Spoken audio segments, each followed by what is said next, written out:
tu es aussi très artistique.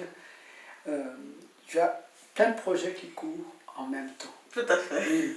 Donc, alors là, ce côté, on arrive à ton côté artiste peintre ou écrivaine. Lequel des deux était en premier ou c'était tout était en même temps? Je pense que chez toi, c'est...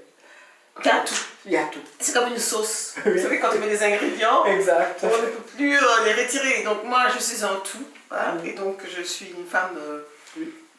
Reprenons sinon alors artiste peintre. Ici, je pense que tu as ce livre que j'ai aussi. Les masques parlent aussi. Qu'est-ce que tu pourrais nous en dire,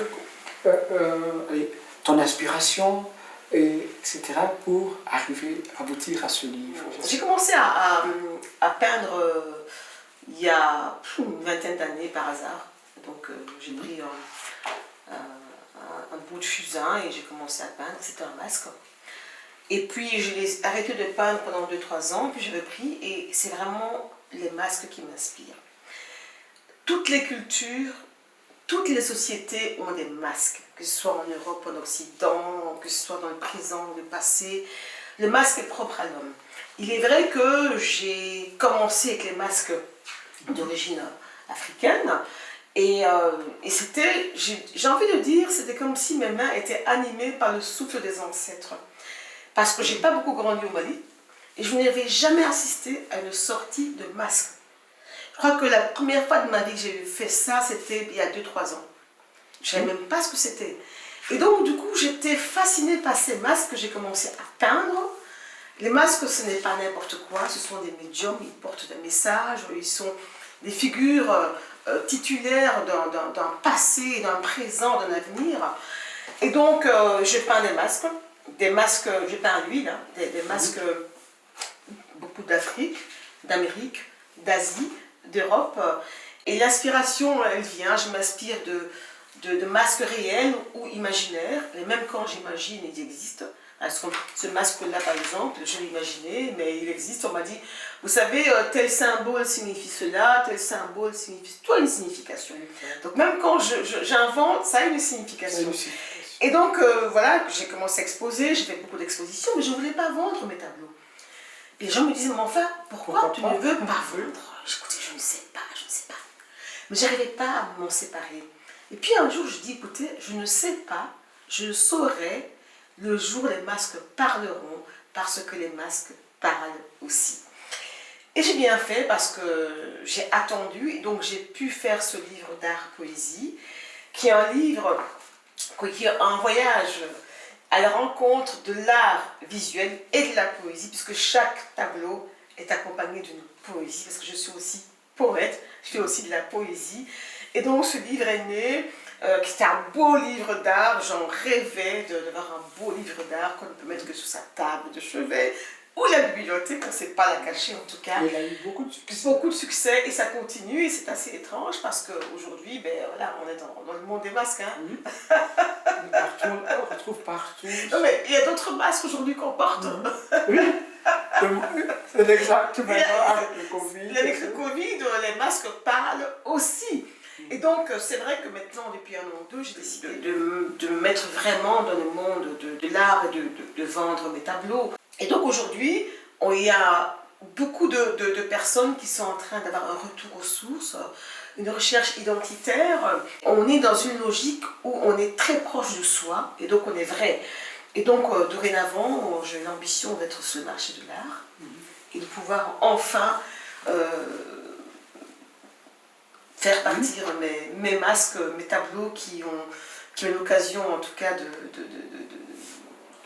parler et qui peuvent aller parler ailleurs pour d'autres messages. Ton tout dernier livre, qui a aussi beaucoup de succès déjà dès le début, La voix d'une rebelle, qui est extraordinaire. Quand on le lit, on a l'impression de vraiment de connaître, de comprendre beaucoup de choses aussi.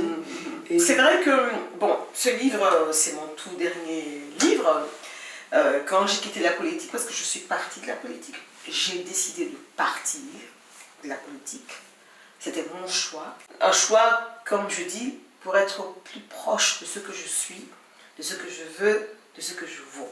Et donc, quelqu'un m'a dit, écoute, ce serait intéressant que tu écrives un livre. sur ton parcours, que tu témoignes, tu as fait tellement de choses. Et puis c'est important que tu laisses une trace. Et dans ce livre-là, La Voix d'une rebelle, c'est un livre qui explique des rues de Bamako, en passant par le militantisme jusqu'au Parlement bruxellois, la voix d'une femme qui s'est battue pour être debout et qui explique les combats qu'elle a menés au Parlement bruxellois, les thématiques qu'elle a menées, les petites victoires qu'elle a menées, les petits coups bas qu'elle a reçus, parce que la politique est un monde très violent, il y a une grande violence psychologique qui vient de partout.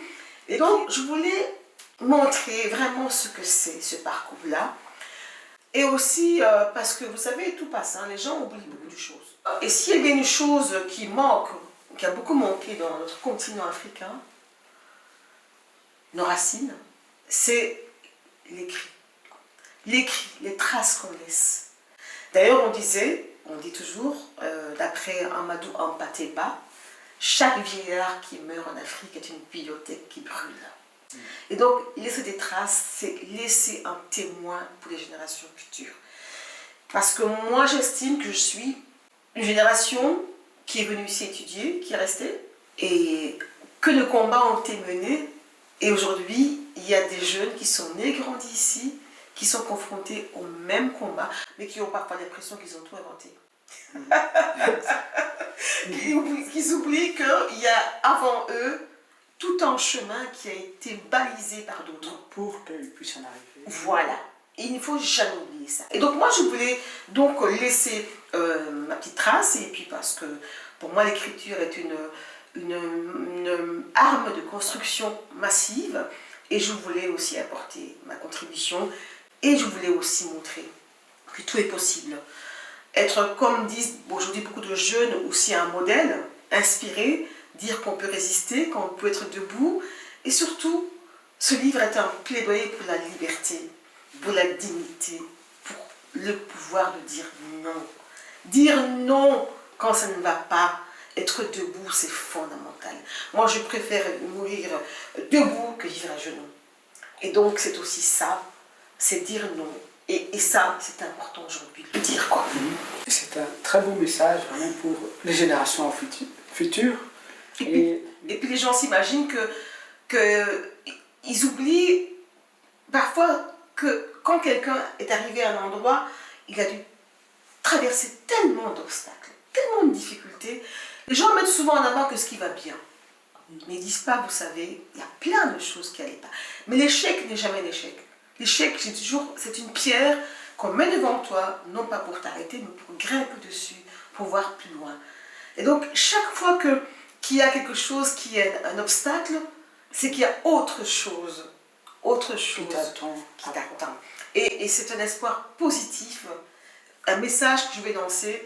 Je n'ai jamais regretté d'avoir eu une pierre devant moi.